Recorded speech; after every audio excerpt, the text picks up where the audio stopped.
video. Thanks for clicking on this video. I hope you all enjoy this video essay that I did. It's my first time making one and I'm pretty proud of it. I don't even know how it's going to turn out, but I'm just proud I completed a script and got it out there. So let's get into that video. I was engaged to somebody. I was with him for like 10, 11 years. You know, I loved him so very much. But even before him, I was with like somebody else, and there was like a transition period. And like I learned so much in those first serious relationships, and all my albums are about like those first relationships. And now it's just like, you know, just the ugly parts of those things I think are just more interesting to talk about. So that's what Do they help you process it? Yeah, because once I do it, it's over. Have you ever yearned for instability, craved the uncertainty that comes with the development of a crush, lived in fantasies of the moment that the love you have for someone will be reciprocated? Some of you may say no, and some of you will say no in the presence of others because you know how irrational it is. You know how crazy it sounds to be utterly enamored with a person that hasn't given you any real reason to be. And who would blame you? It's a situation you'd rather take to your grave than to experience the embarrassment that comes with admitting that after sharing a glance with the person, you decided they were perfect, that you all were meant to be, despite the countless red flags saying otherwise, or just a lack of compatibility in meaningful ways. However, SZA decided to hell with embarrassment. I'm about to bear it all. She hides none of her insecurities, hides none of her obsessive behaviors when in love. She lets it be known that, yeah, sometimes I'm self-conscious, sometimes insecure, especially in relationships. Her lyrics give off the impression that without really knowing why, she goes back to men who have nothing to offer but good sex and mixed signals. She yearns for instability, but why? Can it simply be chalked up as a lack of self-worth? On a healing retreat. Oh, that sounds great. I learned a lot about myself. Good Yes, days are on okay, my come mind. on, healing. Fucking on my ex. Solana. To me, her music mostly is about limerence and the pain that comes with it, mixed in with some ambiguous spirituality. If you don't know what limerence is a term coined by psychologist Dorothy Tinoff. It is defined as an acute onset, unexpected, obsessive attachment to one person, the limerent object. Just for clarification, the limerent object is the person that someone is currently obsessed with, currently is experiencing limerence towards. So throughout this video, I'll be referencing Love and Limerence by Dorothy Tinoff. It's a really good book. Honestly, I felt like the book was reading me more than I was reading it, but that's another story. I left the link in the description box, so if you want to go check it out, you just search Love and Limerence. It was free for me to read. I borrowed it on archive.org. Really good site if you just like reading as well. I'd like to start this video with some brief background on SZA because I think it's helpful to understand her a little bit better. SZA was born as Solana Imani Rowe on November 8th, 1990. She mostly was raised in the suburbs of Maplewood, New Jersey. Her early life was sheltered as her father and mother were both really religious. Her mom was Christian and her dad was a Muslim, but both parents agreed to raise their children to follow the Islamic faith. SZA growing up was barred from watching certain TV shows and music that was deemed inappropriate by her parents. However, her older sister would expose her to more secular music, which kind of shaped SZA's taste as a musician. Some like old school rap, hence her name SZA. In school, SZA was bullied for wearing the religious garments of her Islamic faith. So in efforts to fit in, she would wear clothes that other teens her age typically wore. It wouldn't be a stretch to say SZA had a more sheltered life and felt a bit like an outsider. I definitely was not bullied for being meek per se. I was just bullied for being different and like awkward, but also with a mouth on me. So it was definitely a bit of both. I was definitely spicy, but it was also a dog pile in a sense. Yeah. Do you have advice? It was harsh. SZA's feelings of not fitting in is common in people who struggle with anxiety or have a more anxious personality. SZA, you are okay. Yes, you are. I'm not. Yes, you are. Oh my God, I'm sweating. No, you're not. You're literally not. I am.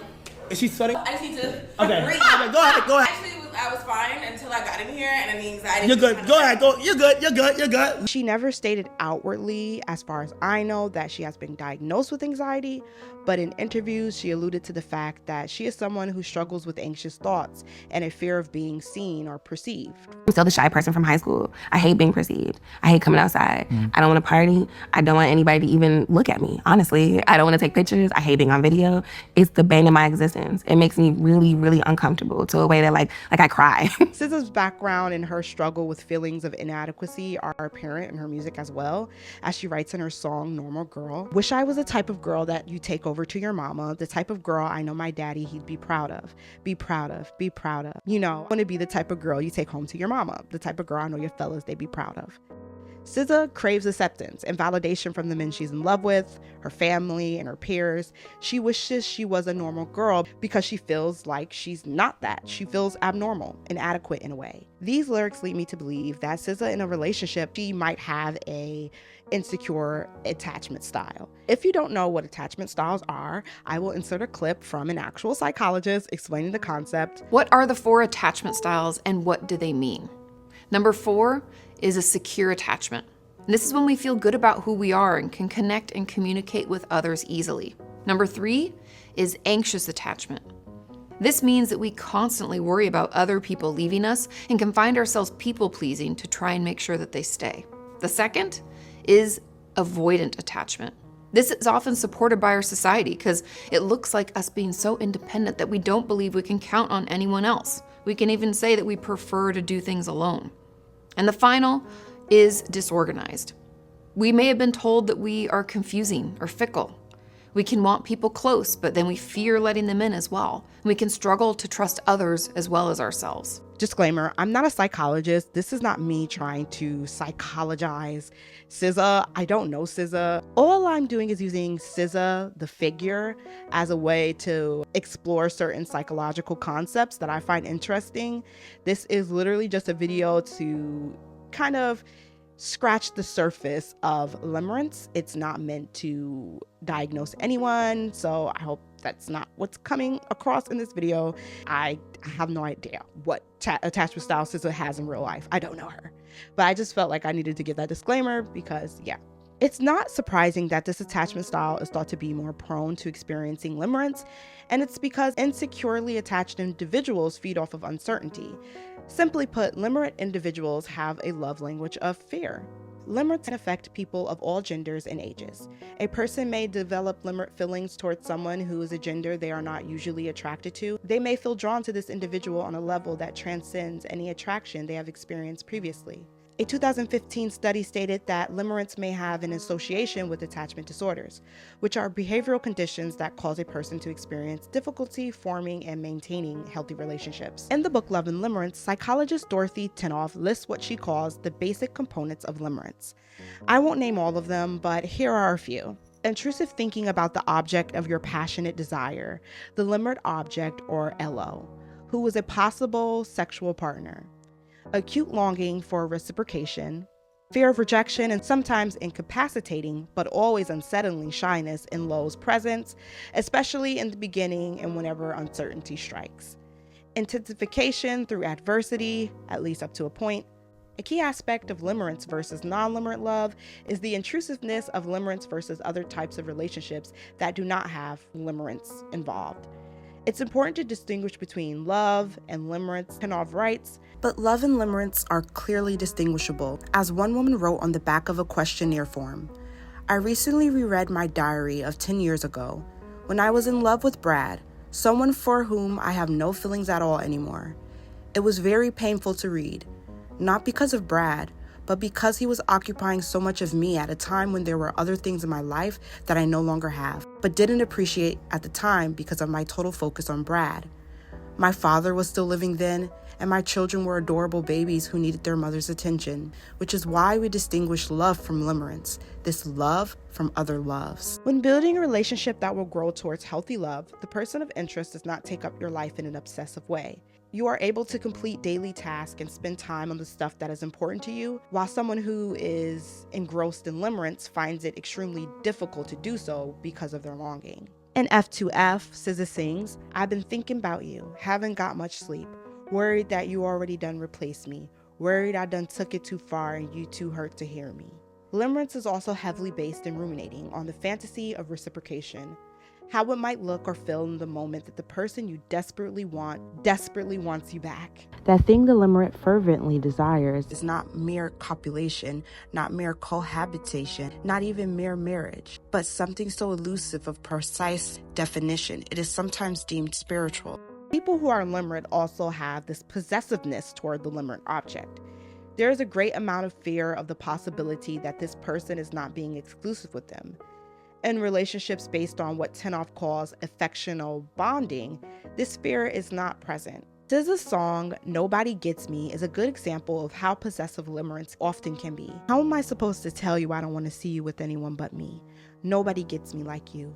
How am I supposed to let you go? To be clear, the book describes many different types of relationships between two people, but the most common dynamic when limerence was present was that of the limerent and non-limerent, which I believe is the dynamic in the majority of SZA's songs and her albums. It doesn't seem like the person that she's thirsting and lusting over is also thirsting and lusting over her. It seems like she's kind of degrading and minimizing herself and putting her self-worth and self-love on the back burner just to get this person's attention. The third and probably most prevalent sort of relationship between two people, at least during some stages of their interaction, occurs between a limerent person and an limerent object who does not reciprocate with limerence. The bulk of those interviewed whose stories are related in these pages fall into this category.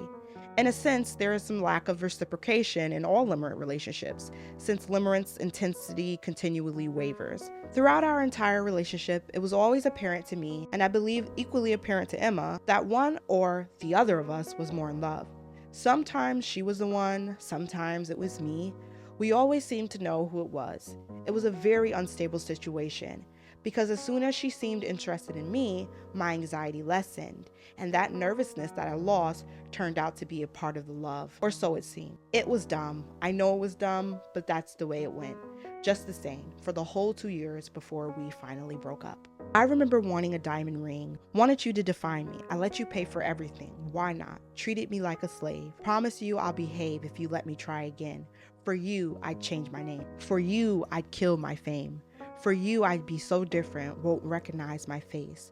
Can't wait to go to my grave for you. All I'd care for you. You never saw me for me, loved me for me. If you are someone who is non-limerent, you might be inclined to have some judgment and look at the limerent person as weak. Many people view SZA as someone who must have something wrong with her for being so enraptured with the person who obviously doesn't care about her in the same way. But being limerent isn't necessarily a symptom of mental abnormality or low self-worth, which the book Love and Limerence also supports. It can happen to anyone, although as I said before, there have been some studies that show a correlation between attachment styles and the phenomenon of limerence.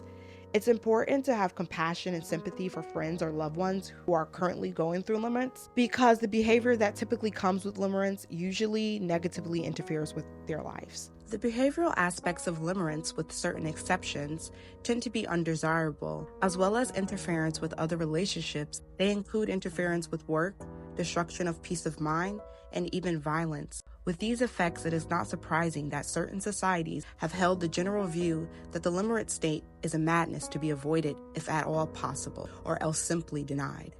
Not trying to be the one you play with, not trying to be the one that stays up, done trying to be your favorite, done trying to fit your template. I don't want to be just a shell of me. So I want to reiterate, this video is just a basic introduction to limerence. If you want to read more about limerence, again, the link is down below in the description box to archive.org. Just search Love and Limerence. It'll come up. The book is by Dorothy Tenoff, and it's a really good read. I also enjoyed doing the research for this video. I just like doing research. It's really fun.